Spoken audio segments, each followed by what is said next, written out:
45 wisatawan mancanegara berkunjung di Istana Kedatuan Luwu, Kota Palopo pada Selasa 27 Juli. Wisatawan menggunakan kapal pesiar Silver Sea yang sandarnya pelabuhan Tanjung Ringkit Palopo pada Selasa 22 Juli. Setibanya di Palopo, wisatawan yang berasal dari Amerika dan Australia diajak mendatangi sejumlah lokasi menggunakan becak. Wisman mendatangi kampung nelayan untuk melihat aktivitas masyarakat pesisir. Setelah itu, mereka dibawa ke Masjid Jami Tua Palopo. Usai melihat masjid tertua di Kota Palopo, Wisman bergeser ke Istana Kedatuan Luwu yang berada tidak jauh dari Masjid Jami Tua. Wisman disuguhi sejumlah kue tradisional seperti onde-onde, doko-doko, dan buroncong. Usai menikmati kue tradisional, sejumlah wisatawan mancanegara ikut madero bersama penari dan pegawai Dinas Kebudayaan Palopo. Wisatawan dari New Zealand, John, menyampaikan rasa senangnya bisa berkunjung di Kota Palopo. Ia mengaku sangat suka dengan onde-onde. Selain itu, John juga menyampaikan rasa senangnya bisa bertemu dengan masyarakat Palopo yang sangat ramah. Which your favorite? Where are you from? Your favorite in this? Favorite? Yeah, favorite. This one. I like Oh, to this smoke one. this. Onde-onde. Buroncong. Buroncong. Buroncong. The name is Broncong. Your it. It's nice. And this onde-onde. Onde-onde. Yes. Jadi sebenarnya ini adalah paket yang sudah kami sebar di kapal pesiar bekerjasama dengan Dinas Pariwisata. Jadi Dinas Pariwisata, kami bekerjasama dengan Dinas Pariwisata membuat paket-paket perjalanan yang kami sebar ke kapal-kapal pesiar yang melewati Teluk Bone yang singgah di pelabuhan Tanjung Ringgit. Jadi itu semua sudah ada paket-paketnya. Nah, gitu. Berarti untuk mendatangi Istana Kedatuan Luwu ini memang pilihan dari wisatawan itu sendiri ya, Bu? Ya, itu pilihan. Karena ada pilihan yang lainnya langsung ke Toraja. Tapi sudah banyak yang memilih paket mampir ke sini dulu. Sudah ada yang ke Toraja dulu sebagian. Yang perjalanan kapal pesiar yang seminggu yang lalu ada yang ke Toraja, tapi yang sekarang semua singgah di sini. Selain ke Istana Kedatuan Luwu, apakah ada lokasi cagar budaya yang didatangi oleh wisatawan selain ini, Bu? Masjid Jami. Itu yang paling kami perkenalkan itu Masjid Jami. Masjid Jami. Bagaimana Dinas Kebudayaan Palopo menyeimbangkan antara promosi budaya dengan kebutuhan dari wisatawan, Bu? Jadi ya jelas itu yang kita utamakan adalah bagaimana dia senang, bagaimana perjalanan mereka senang. Jadi kita atur bagaimana supaya dalam setiap tempat yang dia kunjungi itu ada hal yang menarik untuk dia, sehingga dia pulangnya nanti dia membawa cerita yang baik dan menceritakan pada orang di negerinya bahwa ada itu daerah Palopo yang belum terkenal ini, gitu. Ke depannya. Harapan kami dengan adanya kunjungan-kunjungan wisatawan seperti ini kita lebih bisa memperkenalkan Kerajaan Luwu, bahwa Kerajaan Luwu adalah kerajaan tertua di Sulawesi Selatan. Jadi karena mau tidak mau kita harus sebagai orang Luwu, wisata Luwu harus memperkenalkan itu.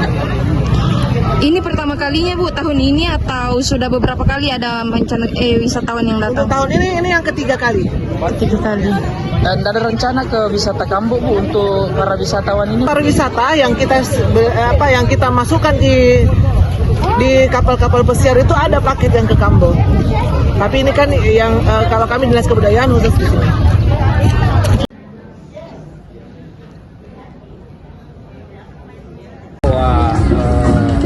Semoga Kerajaan Luwu ini lewat pariwisata ini, lewat para turis-turis ini bisa dipromosikan di mancanegara. Benar sekali bahwa banyak sekali kue-kue yang sudah modern tapi tidak ada yang kita tampilkan, khusus ini untuk mempromosikan kue-kue tradisional kita yang ada di Tanah Luwu. It's fantastic. I love the way that it's still so natural, and we enjoyed the fishing village and the ceremony. We've had a very good time. And there's A lovely smile. And, yeah, so very happy people.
Itulah sedikit keterangan saya tentang Yogyakarta.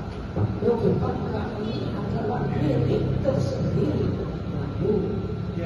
The owner of this only from the Luke Kingdom. They don't find any other place. Only here, the Yogyakarta, the one. Kemudian saya ke depan bahwa tempat kita sekarang ini namanya Salazar. Ini dibangun oleh pemerintah kolonialisme Belanda.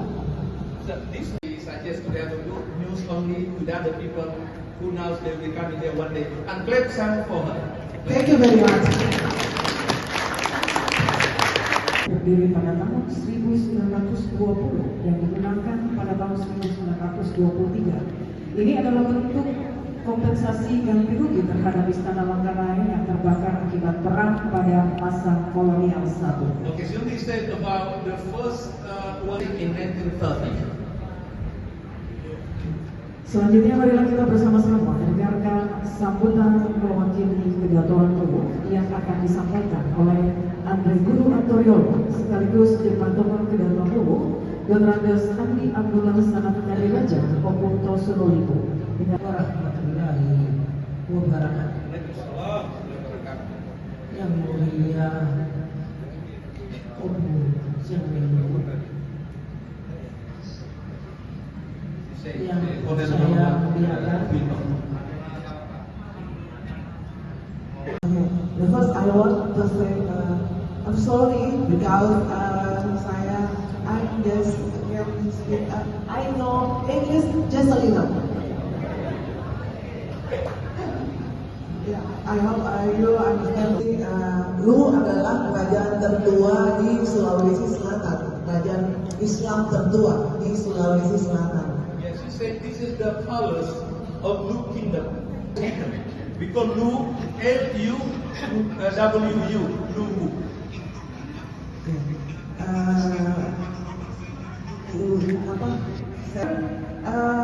Lagaligo region.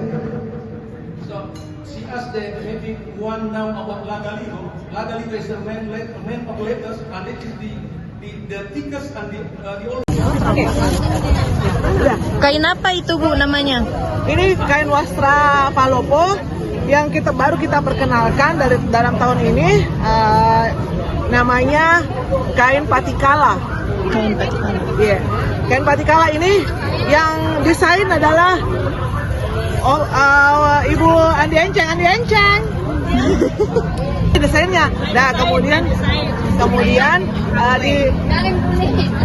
dipublish oleh Dekranasda. Jadi kita kerjasama antara Oktar Gallery dengan Dekranasda untuk memproduksi kain patikala ini. Ini kain patikala. Bentuknya bunga patikala. Ini bunga patikala.